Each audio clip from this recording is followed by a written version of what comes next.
Alright guys, hello! So we're going to go ahead and continue on with our classification chapter. And so if you remember from last week, we were talking about how we can kind of start to group organisms based on what they look like and some of their characteristics.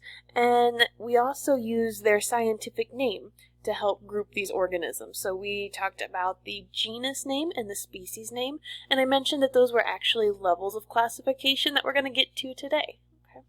So when we're looking at how organisms are all grouped together, there's actually 7 different levels of classification that we're going to use.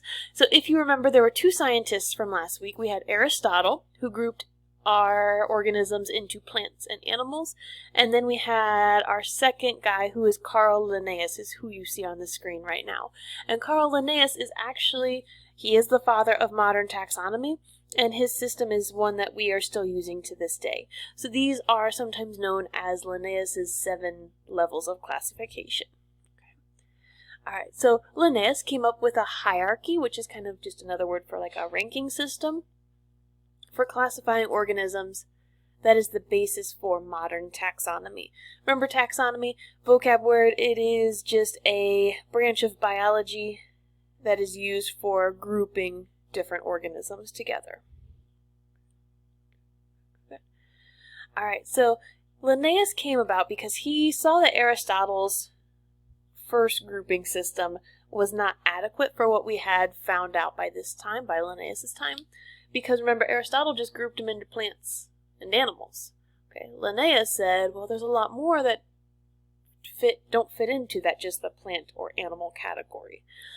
So he came up with this hierarchy, and his levels that we're going to be learning here are called taxa.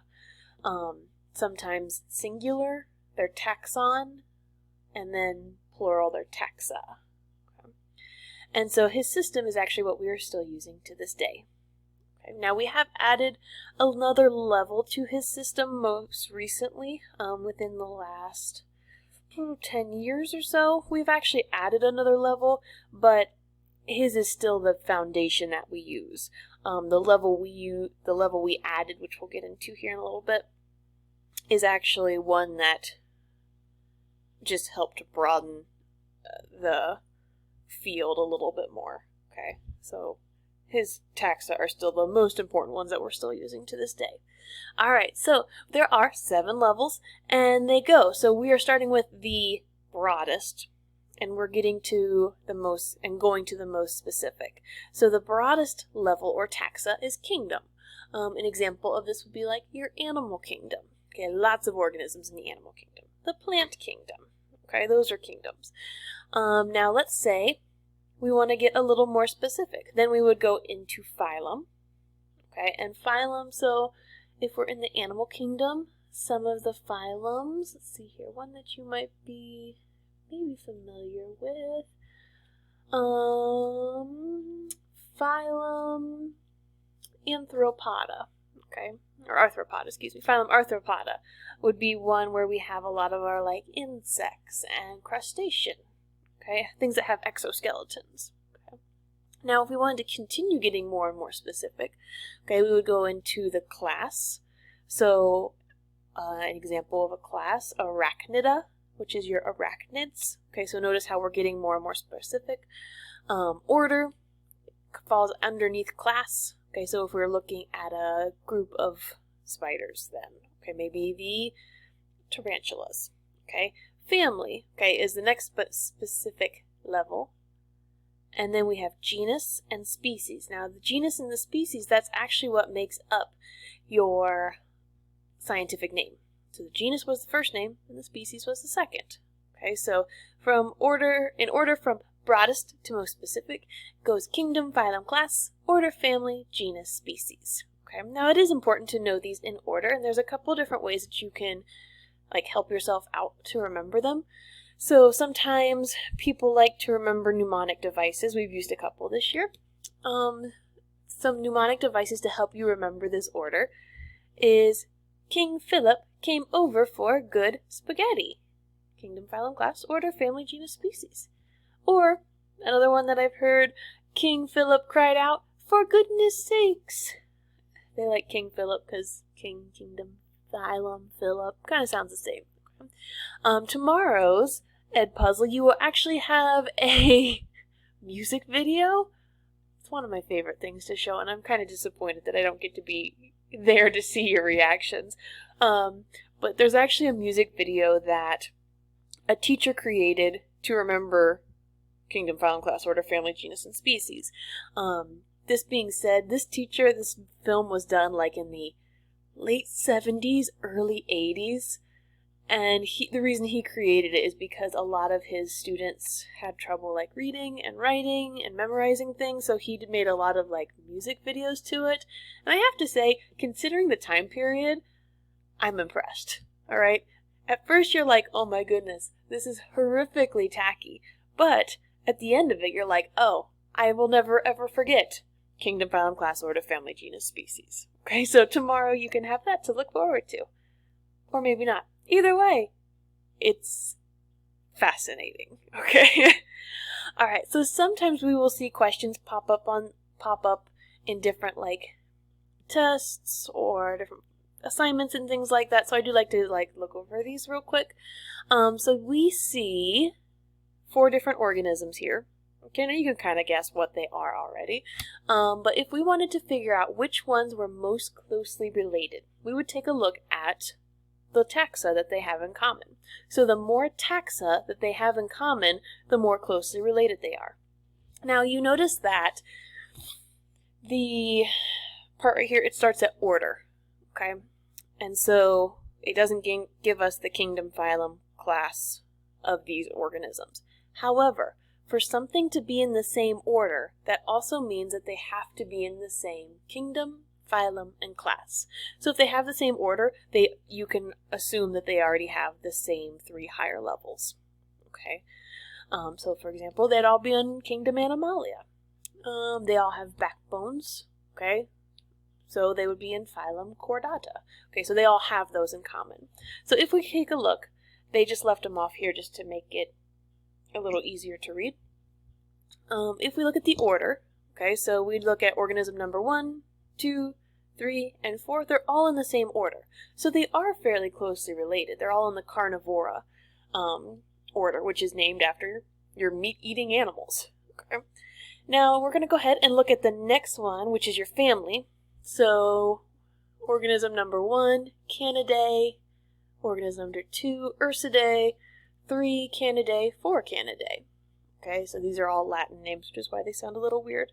So we know that 1, 3, and 4 are going to be more closely related to one another, and 2 is going to be the oddball out because he doesn't match. So we know that 2 is not going to be as closely related to any of the other organisms on this graph. Organism number 1, the genus is Canis. We already kind of eliminated number 2. He doesn't match. Number 3 is Canis, and number 4 is Urxagon. So this 4 organism does not as closely related compared to 1 and 3, because 1 and 3 have the most in common. Okay, they have everything from kingdom all the way through genus in common. Now the species name, we expect them to be different species because species are like the most specific. So Canis latrans, if you remember that was our coyotes. And then organism 3, Canis lupus, is the scientific name, which is your scientific name for wolf. Okay, if you remember from last week. Okay, so that would just be saying 1, 3, most closely related. Okay. Alright, that's wrap. We'll save for tomorrow. Okay. Speedy. Okay. Now, with Linnaeus' taxa, obviously Linnaeus lived a couple hundred years ago, so we've advanced quite a bit as a society, and especially in the science world, from Linnaeus' time. However, we've only really felt the need to add one more thing to his taxa, because overall, it fits with everything that we've found thus far. Good job, Linnaeus. And so we're going to add one more taxa, and they're called domains. There's actually 3 domains that we're going to add into Linnaeus' taxa, and I'll tell you where they belong here in just a second. But the reason we added this is because we now have found similarities between the ribosomal RNA sequences. So once we figured out DNA and RNA and all that genetic heredity stuff that we talked about earlier this semester, once we figured that stuff out, that's where we were like, okay, we need to actually add another thing in here because that's what we do as science. As we find more out, we add to the things that we have already. Okay. So we have actually grouped them into 3 big categories. And so they've added this taxa, or this level, before kingdom. So this is actually the most broad out of all the taxa that we currently have. As I mentioned, I think it was added, if I remember, I think it was 8 years ago, because I remember when I was in high school taking biology, they had not added these yet. And I feel like I'm not that old yet. You can have your own opinion. Alright. So the domains they've just added in recently, and so they actually put it right above kingdom. So if you were going in order from most broad to most specific, it would go domain, kingdom, phylum, class, order, family, genus, species. Okay. So there are 3 domains, because those are really big groups. A lot of organisms fall under domains. So the first domain is domain archaea. And it consists of your archaebacteria organisms. And archaebacteria, if you remember from earlier this year, archae, ancient, bacteria, well, it's just bacteria, it doesn't translate into anything in English. And these are going to be some of your bacteria that like to live in really extreme places or really weird places, like the Great Salt Lakes, or in really hot acid-like places, like Yellowstone National Park. Okay, and these are your prokaryotes. Upon examining DNA from the archaea and this next domain, there was a reason why we felt like we needed to actually split them up based on what we found genetically. So the second domain is domain bacteria. And this is going to consist of all eubacteria organisms. And these are your common bacteria, like your cyanobacteria, your streptococcal pharyngitis, which is like a strep throat.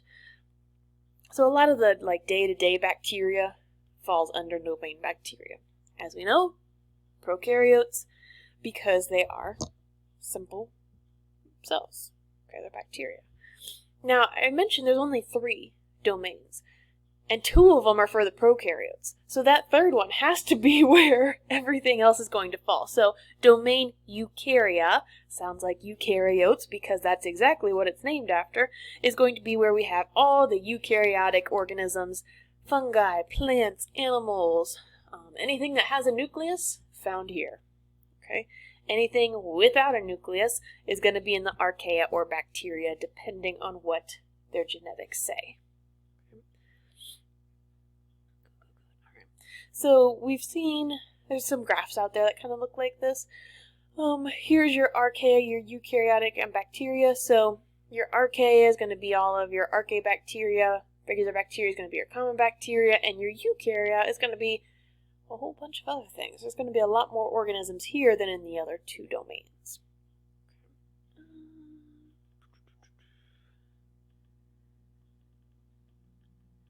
And as much as I'd like to continue on, I don't want to rush this next part. So I'm going to go ahead, stop there, and we'll save that next part for our next video together. I hope you guys are doing well, and I will talk to you soon.